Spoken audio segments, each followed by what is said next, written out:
The following is a presentation of WLCN 96.3 FM and WLCNonline.com. Hey, sports fans, welcome to the Cheap Seats on WLCN 96.3 FM. Listen to us on the old-fashioned way on the dial or download the Mixlr app. Listen to us on the go. And as always, you can watch us live on YouTube. We are at the Hampton Inn today.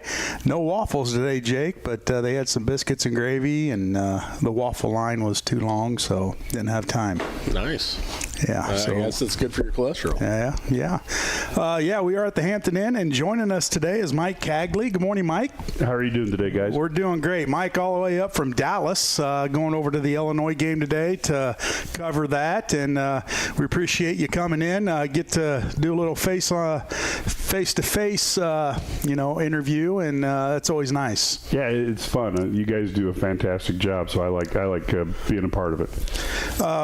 We had a lot of stories off air that we probably shouldn't talk about on air. I mean, we could talk to you all day, but let's get started with Illinois football. Off to a rocky start. They faced two teams this past couple weeks in Kansas and Penn State that are pretty good teams, and struggled a little bit week one against Toledo. Still trying to figure things out. They lost a lot of guys, and especially on defense when you lose Witherspoon and Brown and a couple other guys, and you're plugging some guys in there. So I think they're still gelling. I thought they looked decent against Penn State. I thought that would be a much bigger win for Penn State than it was. Illinois stuck around. Quarterback Altmaier, he struggled a little bit, but you're not going to go out and play a perfect game every week, and it's just something that he can build on, and then they're going to rebound today, hopefully.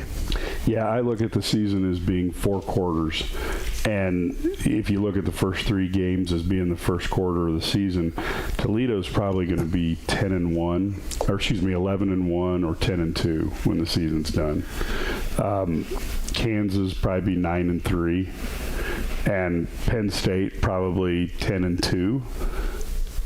Illinois had 3 tough games. I think the Penn State game was a rough one because Altmaier had a rough time. The offensive line only had 2 days to practice with a rejiggered line, and there were a few. If you go on to IlliniGuys.com, we have what we call the trench report, which is done by Steve Sturm, who's a former college offensive tackle, and he had a lot of plays that kind of showed that as guys were back in, moving around on the offensive line, there was just a lot of complicated blitzes that Penn State ran that resulted in mistakes, and then Altmaier was under pressure, and then I think, like you said, he had a bad game. But for longtime Illini fans, Tony Eason had bad games as well. So I don't look at the Altmaier thing as being a huge deal. If it starts repeating itself, then maybe you get a little concerned. I really thought the Penn State team, I was surprised Illinois stayed that close, considering 5 turnovers to 0. 3 in the first quarter, wasn't it? Yeah, it was a brutal. We sat there up in the press box and we're like, well, this is not what needed to happen, And you looked at the Illinois team has been down every game at the half. They're not scoring well in the first half, so FAU provides an opportunity for Illinois to get healthy. But I will say one thing: their offense is dinged up really badly, but their defense has a lot of speed in the back 7, and I think Illinois needs to establish the run, and they need to go out and do that before they try to pass. If they're out there winging the ball all over the place, I think separation will be hard to attain without some play action. Yeah, and so, but I do think the good thing for Illini fans is you really can look at this schedule. They could lose to anybody, but they could also beat anybody who's left on the schedule.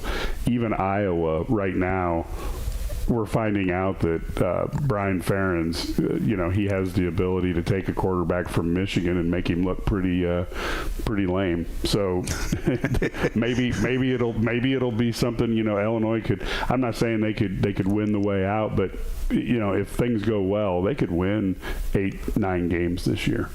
But but they can't get injured. And I will tell you, after seeing Paddock, I have nothing against him, but I do not want Luke Altmaier to get hurt at all. Ever. Give that boy a bubble. I was thinking that, didn't John Travolta do some movie where there was a bubble? And I'm thinking maybe we could put Luke Altmaier in a bubble. Wrap him in some bubble wrap. And, But, like you said, he's, and when you transfer in from Ole Miss, and he didn't have a whole lot of games under his belt there, so he's still learning, and, I'm sure he's got some mechanics that he has to work on. Pretty good on his feet, Yes. I don't know that he really utilized that a lot this past game, but I think he was the leading rusher the first week. But he can move, he can get out of the pocket. They're just going to have to, as far as an offensive coordinator, maybe design some more plays where he's out of that pocket, or Yeah, and the other thing is how about let's score a touchdown or something, and they do well on the first drive. Seems like they'll either score on the first drive of the half or the last drive of the half, and no matter how you end it up, it gets a little rocky in between. Yeah. But it would be nice to see them establish the run. Reggie Love, the most carries he's got in the game is 12. Yeah. And you're like, that's not a Brett Bielema team. You're like, oh my gosh. So it would be nice to see them stick to the ground game a little bit. Love's touchdown against Penn State was pure willpower, ran over two guys to get there. And I'd like to see Josh McCray do a little more, because he looks like a different player. And I'll say this when we're in Lincoln and he's not here. You might see him later. But he is 235 pounds of shredded dude. It's clear that he has put not only the time in the weight room, but he's watching what he eats. He's staying in aerobic health. I would just like to see him. He's been tackled a lot of times on the first hit. We didn't see that before he got hurt his freshman year. And so whatever it is, maybe there's something mental going on. It'd be nice to see him, have a few guys that he runs over and gets that faith back. And we might even see Fagan back in the backfield, because he is another kid, 230 to 240 pounds, and Bielema loves those battering ram guys. So we might see him out there, and so ultimately the run game would be nice to see happen. Yeah, and you talk about McCray and his opportunities. He hasn't had a whole lot. Exactly. And I think as the season goes on, he's going to get a little more comfortable and realize that injury is in the past, and just like you said, just run a couple guys over, get that confidence back. And I'm not implying that he's thinking anything. If you're listening, we're all big fans. But definitely, it would be nice to see him get a little confidence. And you're right. The bigger backs, they like to bang on people. So that if you look at Derrick Henry, the guy's a master of the second half. Because guys get tired and he starts running them over. Yeah. And McCray hasn't had that, and it's really hard to do when you're down. I think what was the Illini down 58-21 at half? I think aggregate somewhere in that range. You don't run the ball a lot in the second half, right? And they need to get to the point where they're doing that. Yeah, when you're playing catch up, running's just not going to do it. And like you said, start off with it, get it established, then that's going to open up some passing lanes where you can't put 8-9 guys in the box. And one would hope. Yeah, one would hope. So it'd be nice to see that happen. And I think Bielema's talked about he wants the team to get an identity. And right now their identity is, thank goodness we're not playing against a running or a mobile quarterback, because that killed them the first two games. Yeah. And even against Penn State, there were a couple of a couple of times the scrambles led to yardage. So probably the most encouraging thing about Penn State is Johnny Newton started playing like an All-American again. Yeah, he was kind of absent first couple weeks. He played a little better at Kansas. Yeah. But you remember that missed tackle at the when he could have got the safety that changed the whole game around, because if they get the safety there, instead, Kansas gets the ball out of the end zone, has a longer drive, resets the whole field. But he played well. Keith Randolph started to play like Keith Randolph, and Gabe Yakas started to play like Gabe Yakas. If they continue that, FAU is going to have a very long afternoon. Right, and it starts up front. You get pressure on the quarterback, don't let him get comfortable, and that's going to help your DBs tremendously. Yes. And when you're back there in the pocket with no pressure, you're just able to pick them apart. And I think Newton benefited a lot of that from last year because they had good coverage and a little more time to get back there. So now he's going to have to really step it up and prove that he is an All-American and NFL caliber type of player. Yeah, we see him in the top 10 right now. And the interesting thing is it goes to show you that when you're recruiting, taking a look at trying to get the mobile quarterback, the first 2 games in particular, you saw 3.5, 4-second plays turn into 8-second plays because both Finn and Daniels could move around, and you just don't see that as much, thankfully, in the Big Ten. Although Michigan's got a guy coming in next year that does that, but it's something that I thought the defensive backs for guys who haven't started, I thought they've played fairly well because a lot of the challenges they get into is because I don't think even Deion Sanders can guard somebody for 9 seconds. Right. And Illinois had a few plays, as we sat up there in the press box, I'm sure you guys are sitting there going, okay, seriously? This is still going? I went to the restroom. I got something to drink. I got some chips. It's still first down, and this guy's running around back there. Yeah. So it's something that you can understand the pressure it puts on a defense to have to guard these guys and deal with them. And thankfully, now the rest of the way, Illinois really doesn't face a quarterback who's going to do that a lot. So that's another factor to look at and say, okay, there's some reason for optimism. Illinois is 1-2, but I feel like this team is still set up where they could have an 8-win season. They're going to have to keep getting better, but that's what a Bielema team typically does. And they're going to have to show. I thought they did it against Toledo where they came back in the second half, but they're going to have to control a game. So they've done the comeback. Now what do we do to get that identity where you come out in the first half, you kick somebody in the teeth, and you don't let them get back up? Right. This would be a nice week to do something like that. And maintain it, Right. We saw spurts of that week 1 against Toledo and then Toledo just stuck around, and, Illinois luckily to get the victory out of that one. Yeah. So it was nice to see them without the number. The other thing with Penn State is turnovers were bad, but they didn't have as many penalties, and they didn't. I've never seen Illinois really specializes in, it's 3rd down and long. This would be a great time for a penalty, and so they didn't have a couple of those. They didn't have as many of those that you wanted to just hit yourself in the head. And we've had quite a few of those penalties that were game changers, changes the momentum. Yeah. And that really hurts when I think one was on. It was going to be 4th down, and they were going to have to punt or something, and got a unnecessary roughness, give them a first down, fresh set of plays, and I think they end up going down scoring. Oh, yeah, Illinois gave, Toledo alone, Illinois gave 5 of their first downs were on penalties by Illinois. And it's like, holy cow, you can't do that, and especially if you want to elevate your program up to that next level where Bielema plans on getting to. You can't be known as the team that gets a lot of penalties. We've seen in basketball, once you get that reputation as being a team that fouls a lot, they call more fouls on you. So it would be good to see Illinois. They've had some challenges, obviously the Michigan game last year looked like somebody was looked like Illinois was on the wrong side of a payoff there.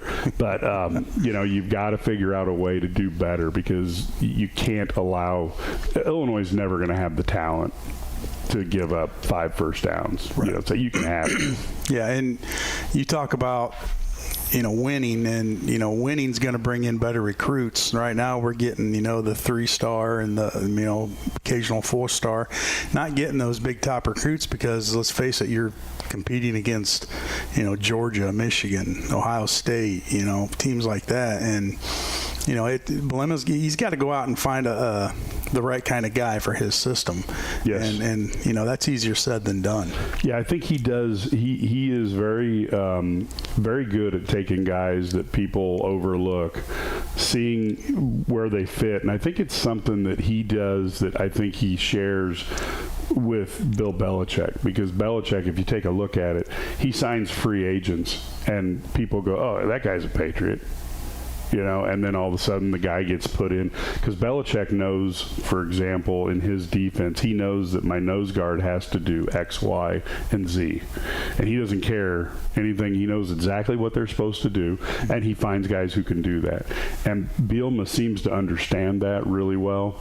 But the one thing that would be nice for Illinois is, as the icon, which is the Illinois NIL organization, as that gets bigger and bigger, you're going to need to do that to compete. I think last year Ryan Day for Ohio State said, I need $13 million for my budget. And so if you want to compete, that's going to be part of it. Now, Illinois doesn't have as much money as some of those schools. So what Brett Bielema does, which I think is really smart, is he took his NIL money and found a way to talk Johnny Newton and Keith Randolph into coming back.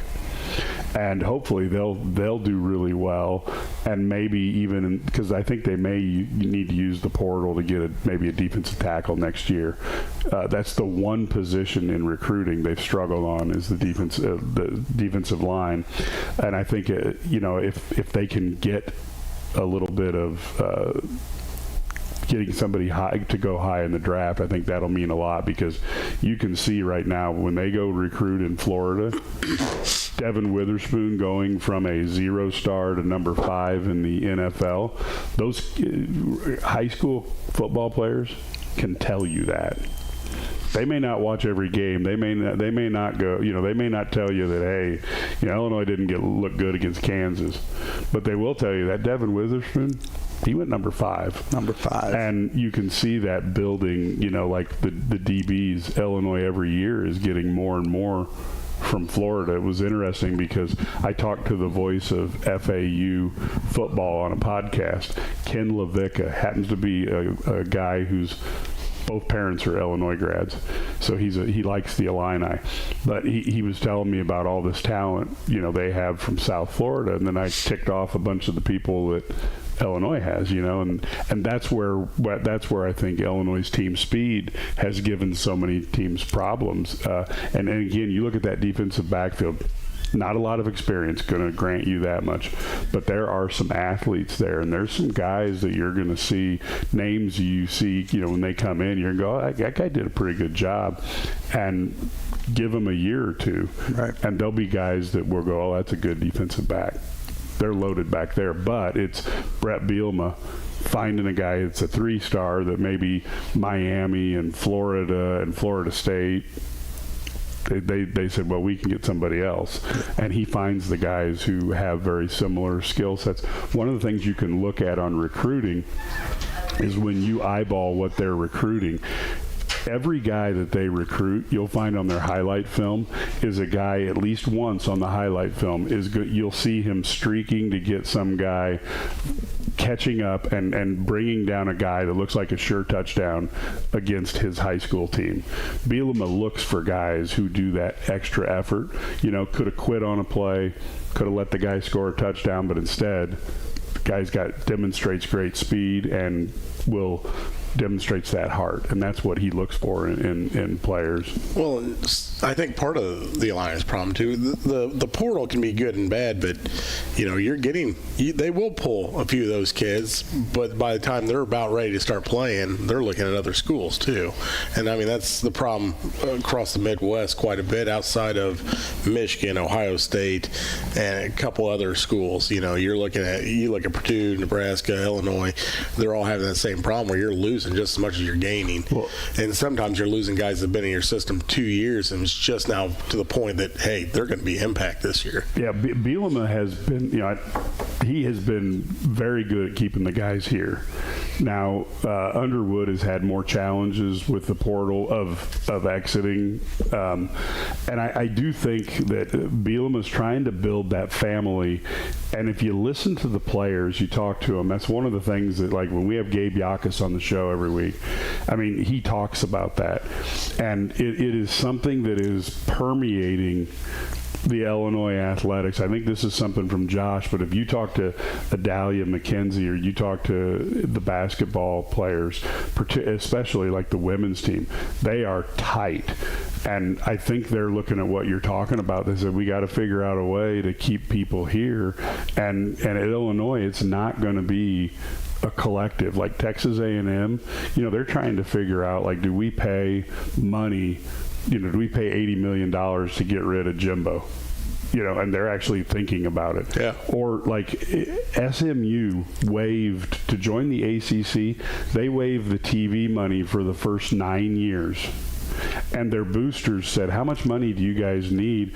And they raised $100 million in less than 2 weeks. They just passed the hat. People signed checks. And so anyway, being that SMU is not that far from my house, I tried to show up and I could get the hat. Just to hold it. Just want to hold the hat. Yeah, I know. They wouldn't let. Well, yeah, exactly. Is it that much to ask? Just hey, okay, here's the hat. But the problem is that they wouldn't let me in.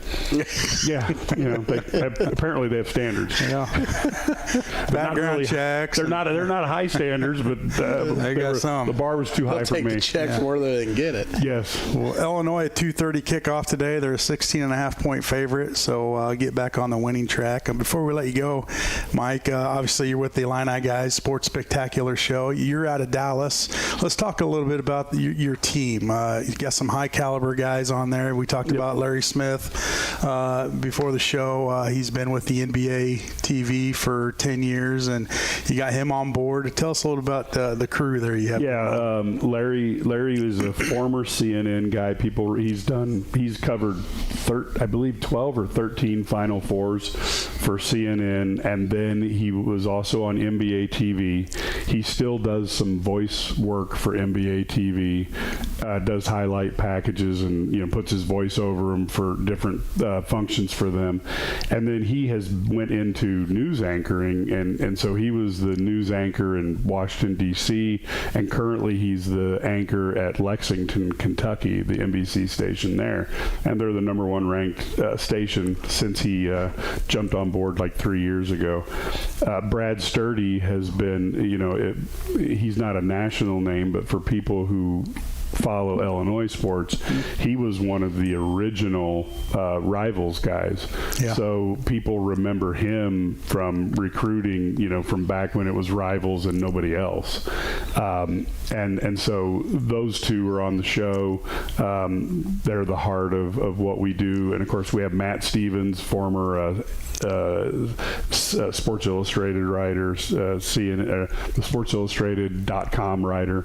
And then we also will have a variety of other people. We have Mike Farrell, who is the godfather of recruiting. He's really one of the first guys that jumped on Rivals. He's been doing recruiting since he was kind of like Mel Kiper. He started doing, Mel Kiper started covering the draft before anybody cared about it. And Mike Farrell's been covering college football recruiting since before people cared about it. And so we've also got Steve Sturm, a former offensive lineman who does some film breakdowns for us. So we try to keep it fresh, keep a lot of people out there, different opinions for people to take a look at on Illini Sports. So you got guys spread out all over the country. Does that make a challenge for you guys to get together and, kind of put this thing together? It doesn't. Weekly? It really doesn't, because of the joy of Zoom. You get together, you can edit Zoom, you can make it look really good. You blur the face, but beyond that, we're okay. But we've found that it gives you kind of a nice coverage, particularly when we're doing recruiting, because I can go out and Dallas is a hotbed of football and basketball talent, so I can go out and watch people and give an eye, like if a coach is interested, and I can tell, if I hear a coach give an interview and say, hey, we're looking at players in Dallas, well, I can go and give a rundown in an article about 10 players, and I've coached AAU basketball for over a decade. And Brad goes across the country to different stuff. We have Kedrick Prince, who's runs an AAU organization up in the Quad Cities, that you do not want to run into those guys because they literally will press you when you show up. It's like the game isn't even on yet, guys. Let's just calm down here. And so we've got a lot of folks who we get. The biggest challenge is the internet capabilities. Like I have fiber optics, so in Dallas, so it's not a big deal. But every once in a while you'll get a guest on that doesn't have good internet, and then it can be a little choppy. Yes, exactly. Delayed. Yeah. Or you're doing the editing. Like, okay, that 30 seconds, it doesn't exist, so we're going to cut that out. You have to be a little creative, but across the country has its benefits. And I come up for about half of the football games, and then I'll get here for 3 or 4 of the basketball games. I'm kind of wondering how, with the Big Ten going coast to coast after this year, I'm wondering how that's going to also change recruiting across. I think it's going to help. I think it's going to help. They're way more exposure. Yes. And the kids from those regions, you always have your team, of course. As a kid growing up, you're always going to have your team.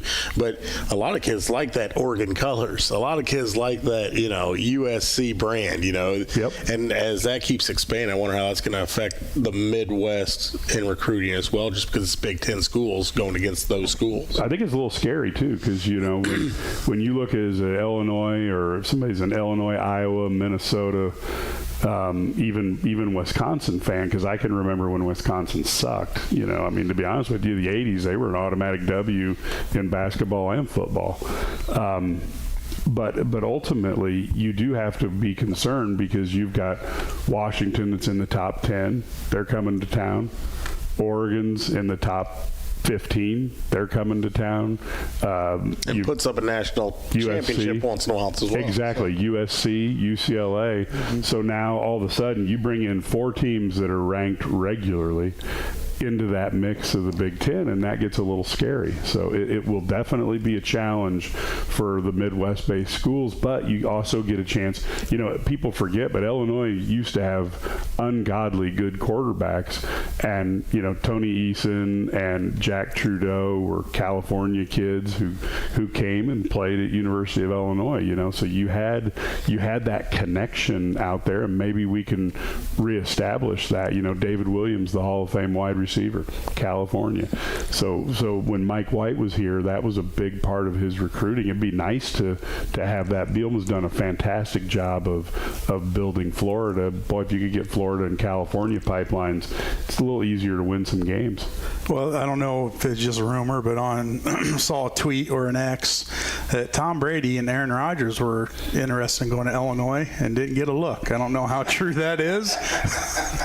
I tell you what, I saw the same thing, and there was a lot of things that I thought. None of them can be said on radio. Oh, sure. But it is interesting because what it really comes down to in college sports, and to be honest, the pros are the same way. If you have the right head coach, good things magically happen. And the way I look at it, and I'm not talking about these people as individuals, as good individuals, I'm talking about as head coaches. But there's a gap from John Makovic all the way to Brett Bielema of coaches who could both coach and recruit. And so let's hope we get somebody who can see a little bit of what those two had. But in fairness to the coaches in place at the time, it's not like everybody thought Aaron Rodgers was great. And even the Tom Brady era, everybody said Drew Henson was better than right. Tom Brady. So some of it we look at right now today and we go, how could they not want Tom Brady? But the whole NFL passed on him 5 times, and most of it 6 times. I tell you, you look at Tom Brady while he was in Michigan, he didn't look like... He had one game where he killed Illinois, but you're right. He was kind of... he wasn't in shape, you would say, for some of these guys, especially nowadays. But his post-college career was pretty special. You do have to think, like, if Illinois could have had those two, what would have happened? What would have happened? But again, it's one of those things where it's easier to look back now and throw rocks at people. But yeah, it would be fun. I mean, we'd have had it, but I had that same, when I saw that tweet, I was just like, I don't need a smartphone. Smartphones are stupid. They are. Yeah, and it sucks you right in, doesn't it? Yes, it does. Yeah. I had to comment on it because I have the right to remain silent, but I don't have the ability. So, well, and my concern with the Big Ten expanding is just personally is Big Ten tournament. We go every year. It's usually a Chicago, Indy. You don't want to go to LA? Well, Las Vegas. I would love to, but during that time span, we got a lot going on. And it's hard to make those West Coast trips. Jim will let you get off. Well, he's not really. He might even pay for it. You're covering the Illini. Yeah. We've tried to explore those opportunities. Yeah, Jim, he just looks at us and laughs. So far they're denials. Yeah, he doesn't let us have that company card. So. What does the river in Egypt have to do with anything here? Yeah. I don't know. Now, Sturdy has already volunteered because he's a hero. He's already volunteered to cover any of the Illini road games in Los Angeles. And particularly, he's willing to do that in the wintertime for basketball. Is he also like Michael Jordan? Yes, he does. He's a local guy. I think he's out of Riverton. I think he lives up in Dawson. Coaches at Tri-County. Yeah. I think he's got some state championships in softball. Yeah, he was a heck of a softball player. Well, exactly. And his daughters, it's kind of funny, but he's got daughters. His oldest daughter, I believe, was all-state in softball. His middle daughter was all-state in basketball, and his younger daughter is really good at like 2 of the 3 sports. So I'm not certain, she's still not a senior yet, but I think he could be one of those people who's coached 3 kids to all state type of things, and they all have extremely high ACT scores and have done excellent from an educational standpoint. So putting the heat on everybody that says it's just athletics. Right. Yeah. Yep, no doubt. Well, Mike, we appreciate you coming on. As always, you can listen to the Illini Guys Sports Spectacular here on WLCN 96.3 FM. Loved having you on. I'm glad you're in the area, and have a safe trip back to Dallas after the Illinois game. Thank you very much. You bet. Thanks for having me. We're going to take a commercial break. We come back, we'll have Coach Sokowski on with us, talk about Raider football. So stay tuned. You're in the cheap seats, WLCN 96.3 FM.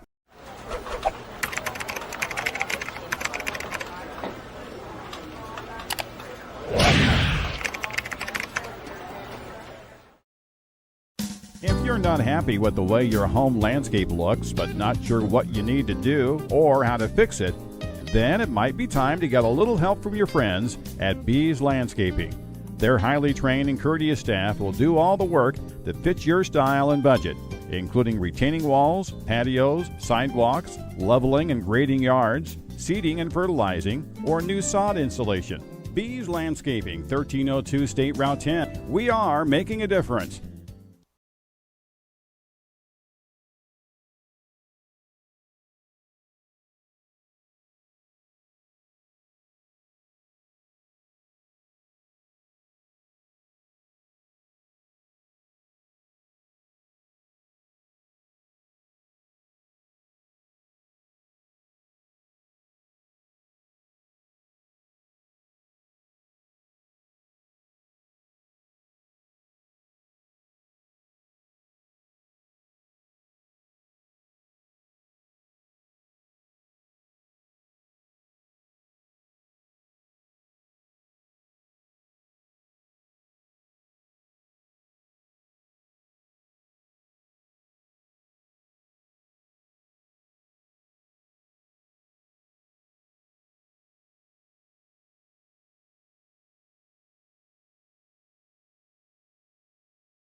The heart of memory care consists of providing person-directed care to know and to work with each resident as an individual and to provide them with care as unique as they are.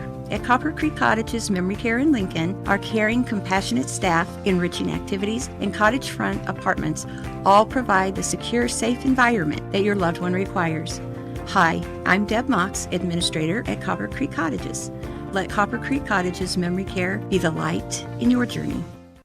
This live video stream is made possible in part by WLCN's live stream technology sponsor, Me Realty, located at 602 Keokuk Street in Lincoln and online at merealty.com. Timber Creek Village Assisted Living understands the emotional journey of moving to a new home. That's why we work hard to make the transition as easy for you as possible. We currently have apartments available and invite you to come by and let us show you how we can provide you with a stress-free lifestyle and why Timber Creek Village is top choice for retirement living in Lincoln. You'll enjoy private apartments, 3 home-cooked meals a day, daily activities, socialization with other residents, and care centered around your individual needs.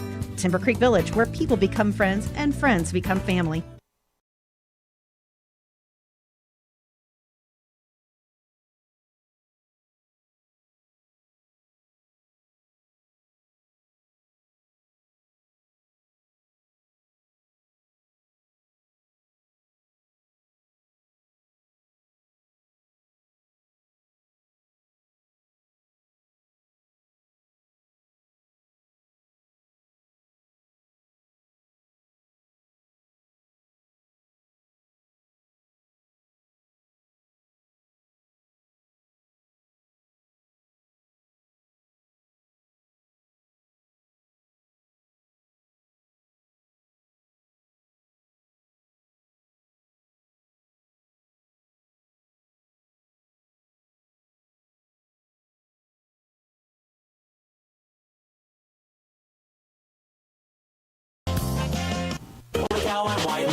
Hello, this is Weird Al Yankovic, and you're listening to Cheap Seats with Joe, Jake, Jim, Lloyd, and Shabadoo on 96.3 FM, WLCN.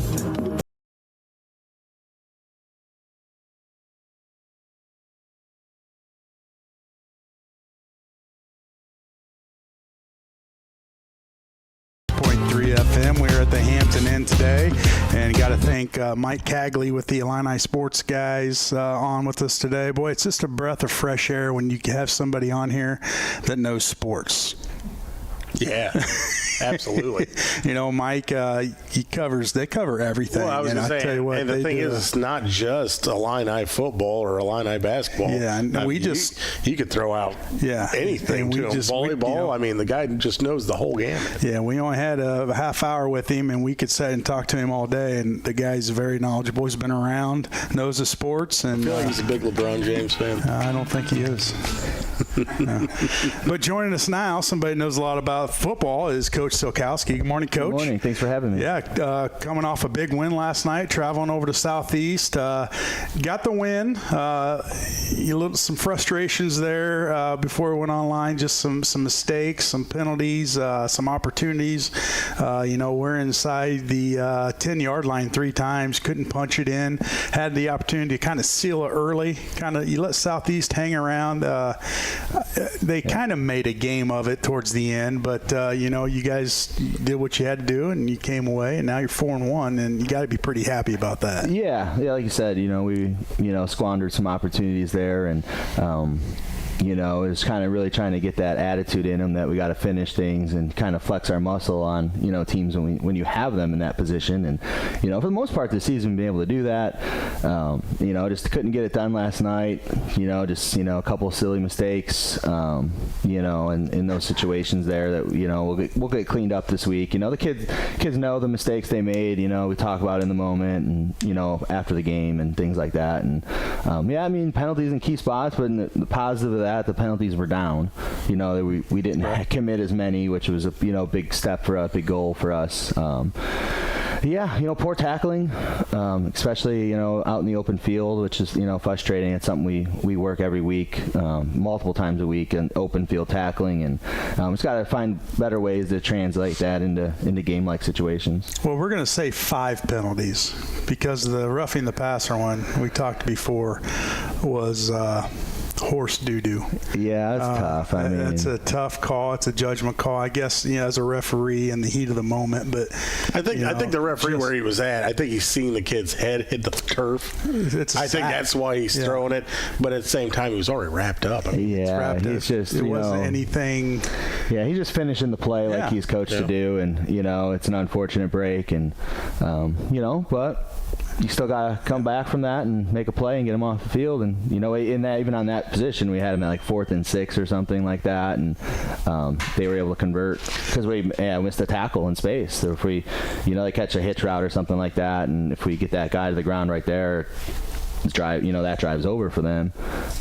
So just got to capitalize and make those plays.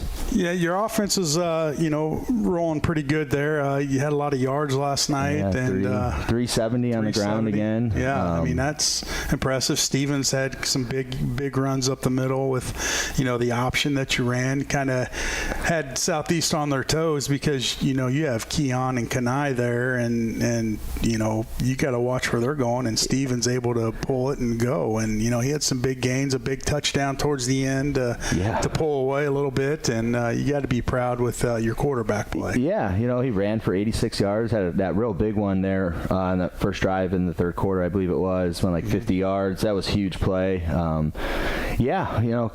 Keon ran really well, had a lot of carries, probably most he's had in his career with us. He had 26, I think it was, last night for like 176, and Kanai ran for 110, Darren was like 86, so almost had 3 100-yard rushers in a game, so that was pretty nice. And that play was really good to us. It's kind of, past couple of years we've been kind of using that play kind of mid-season. It's kind of we start breaking that out some more once we kind of establish that jet sweep, and then like you said, you gotta protect your outside edge, and that kind of opens that play up for Darren. Happy to get out of it. Don't like the result. We're happy with the result, but don't like the way we got there. We felt like we left 28 points on the board there offensively, and plus gave up some big plays defensively that I feel like have been uncharacteristic of us this year. That's good. We're learning, we just got to keep getting better. Next month's going to get tough. On the offensive line of things and offensive side of things, was it just me, or did it seem like Peyton Bunner had a couple, not necessarily big runs, but a couple big blocks? Yeah. I mean, it looked like he's been blocking, especially on the perimeter, very, very well this year. Well.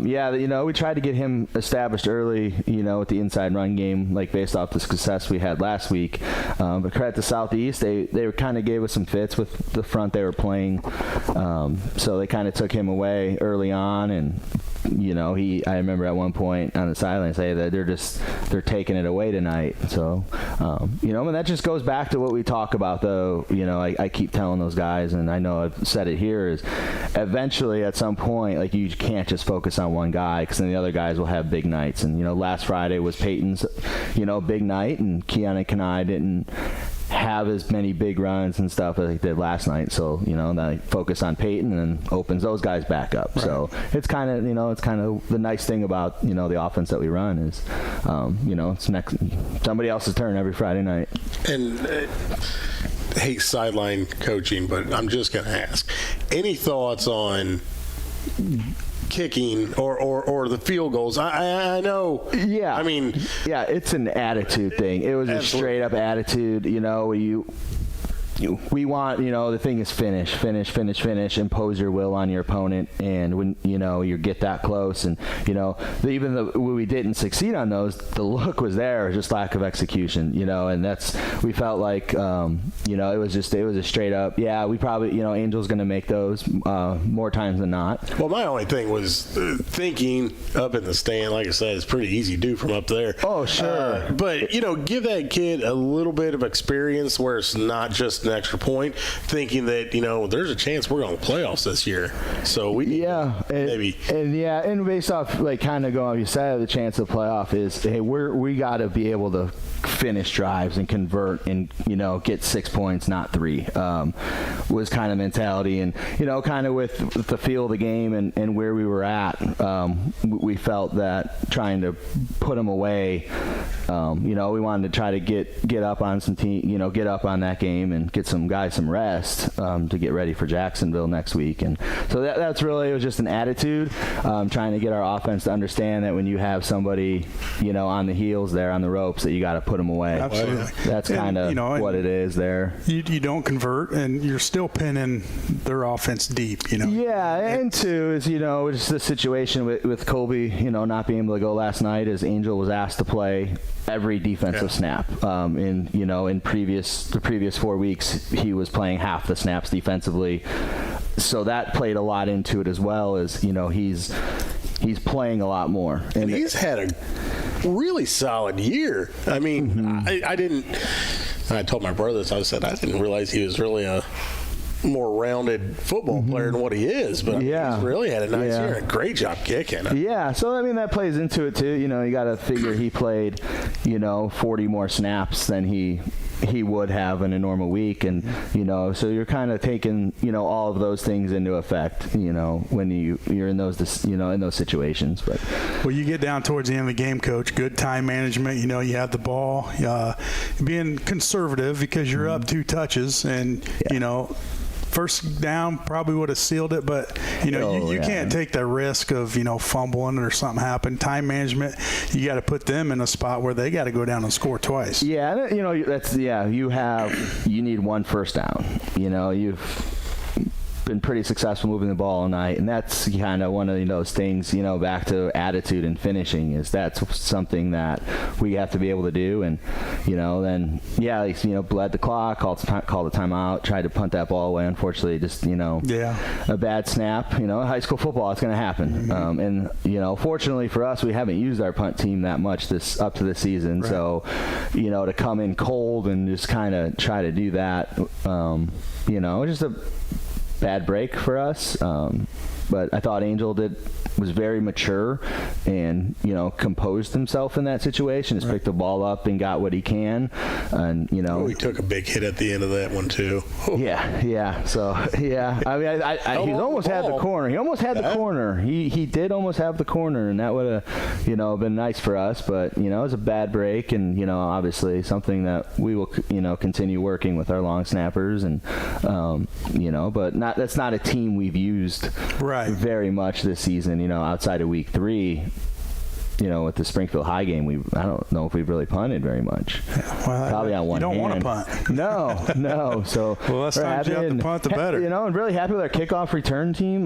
We on film, Southeast kicked a lot of onside kicks. They didn't really kick it deep, so I'm really happy with our plan on that. We didn't allow them to recover one on us, so very happy with how that turned out. Well, let's talk about onside kick, and I think it had to be a little mess up on their part. The last onside kick, kicked it out of bounds. I don't know if he was trying to find an open spot in the field or what was going on, but I'm just sitting there like, all right, thanks. Yeah, that's kind of what I said too. It was like just kind of with the the momentum was definitely all theirs at that point in the game with what was like 26 seconds or whatever it was, and I was like, oh man, like here we go. It was like from Matt Toon a couple of years ago, we were in that situation, and just but I felt confident in our hands team. It's something we work on. And, they had one before, and you guys were able to cover it up, and so and did the onside rule change this year where you can't beat it on the ground to make it go up? Did I hear that correctly? I think you can. Can you? I think you. Well, maybe a particular source of information doesn't know what he's talking about. I could be. like you can't like pop it up like that. Right. Yeah, but onside, it wouldn't impact. Okay. Yeah, you can't like kick it like that so the kid can't like think they can't fair catch it. Right. Player safety rule there. Yeah. Well. Well, Coach, 4-1. Moving on to next Friday, Jacksonville. It's going to be a tough game. Absolutely. Obviously, very, very winnable for the Railers. Is that home game? It is. It is a home game. Yeah. Okay. They're going to be a tough team. We've only so far on film we only have their Eisenhower game. That's the only common opponent at this point of the year of the film that we have. So can't really learn too much out of that. So we'll get here. Hopefully we got the film exchange. Hopefully they've accepted it by the time I'm done here with you guys, and get back to work. And we know it's going to be a dogfight. Kind of the next 4 weeks. Next 4 weeks are going to be tough, but you guys are in a spot where you're improving every game. You got some things you need to tweak, work on. Yep. But you finish it with Jacksonville. We go Jacksonville, U-High. Jacksonville, Rochester, U-High, Chatham. So this next, we kind of put ourselves in a position. When you look at your schedule, preseason, kind of like, okay, these ones you have to win. And then you put yourself in this position here, and you got to go knock somebody off, and we expect to be the underdog from here on out, and that's kind of the message to the kids is, we know what we are. We understand that the front half of our schedule, of our opponents, there's not a lot of the combined win record is not very good of the teams that we've beaten so far. So we don't think we're just some great football team and we're gonna run the table here. Like that's not the attitude that our players have. Like they're hungry. They understand where we're at. That it's not given, and we have to keep, like you said, keep getting better. And you don't want them to be satisfied with a 4-1 record. 4-1 record. Great, fantastic, but they still got to have that hunger. You play the game, anything can happen. And you just got to probably instill that mindset to, we're the underdog, but we're going to go out, play our game, and see what happens, and leave it all on the field and go from there. Yeah, I mean, we do feel we can be a good football team. I don't. And our players knew it last night too, that they didn't play their best game and that they let somebody that we feel we were better than hang around with us. They knew it too. It was a real sign. It was kind of it was an eerie thing last night. It was just a weird atmosphere. It was a win, but it felt like a loss. Because we were unsatisfied, which is good. I'm glad our players expect better from themselves. Absolutely. But too, like I was told the kids last night is things got hard last night. We were put in a real adverse situation for the first time since week 3 at Springfield High, and when we were in that situation week 3, some attitudes started to go down a little bit of finger pointing, those type of things. Last night everybody kept positive with each other. We're picking each other up. There was no finger pointing.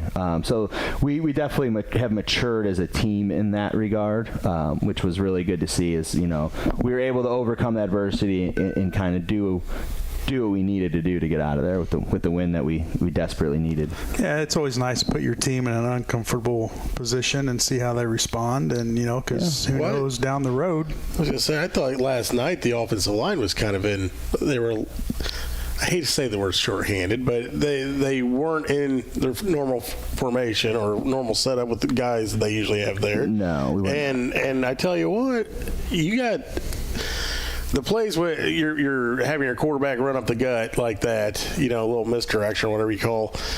I thought that worked really well. Yeah. I thought the offensive line did a nice job making some holes. We didn't. Like you said, we didn't play Tate on the O-line last night.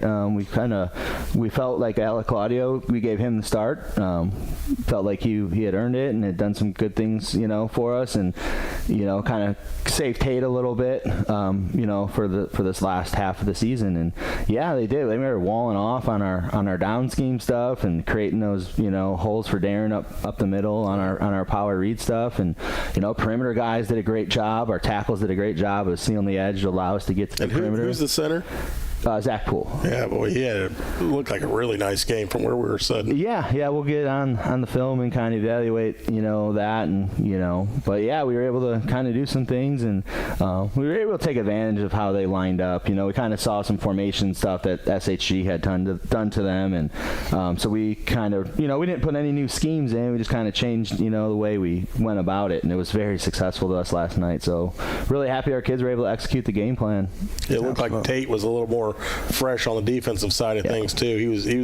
Yeah, he played well. He seemed to be all over the field. Yeah, so. which we needed guys to step up, and Frank played very, very well up front. Frank Sanders did for us, and in Tate's absence, and just everybody kind of elevated their game a little bit. Like Colby didn't play, Kyle Keeler stepped in, played the full game outside backer and played very well. Had a couple really big open field tackles for us to bail us out of a bad spot. So very happy with how he played too. Absolutely. Well, we got Jacksonville coming Friday, and get the kids ready to go and get back. Senior night? Yes, it will be senior night. Yes. Really? Yeah, we're doing it Already? A week early. Okay, yeah, we're doing it. No, because the week we have only one October game, and the cheerleaders have their annual pink out game, so we didn't want to, have two going at once, so we moved senior night. Not enough time for that. No. We'll let the cheerleaders have their pink out game in October, which is when you have those games, and we'll do the senior night a week early. Nice. All right. Well, that's gonna do it for us here today.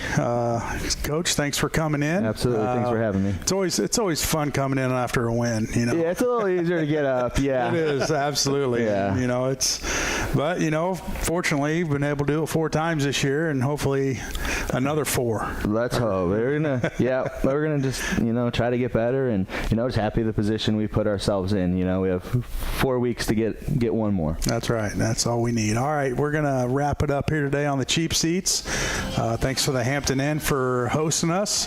Thanks to Coach Silkey for coming in, and to Mike Cagley of the Illini guys. He joined us earlier, and boy, when you talk sports, it goes quick. It's full show. Yeah, full show. So we'll see you next week on the cheap seats, WLCN 96.3 FM.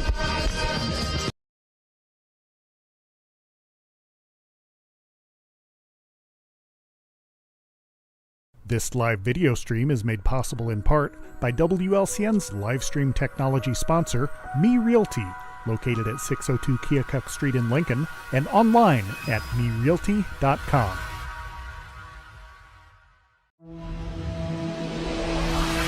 The preceding program is a presentation of WLCN 96.3 FM and WLCNonline.com.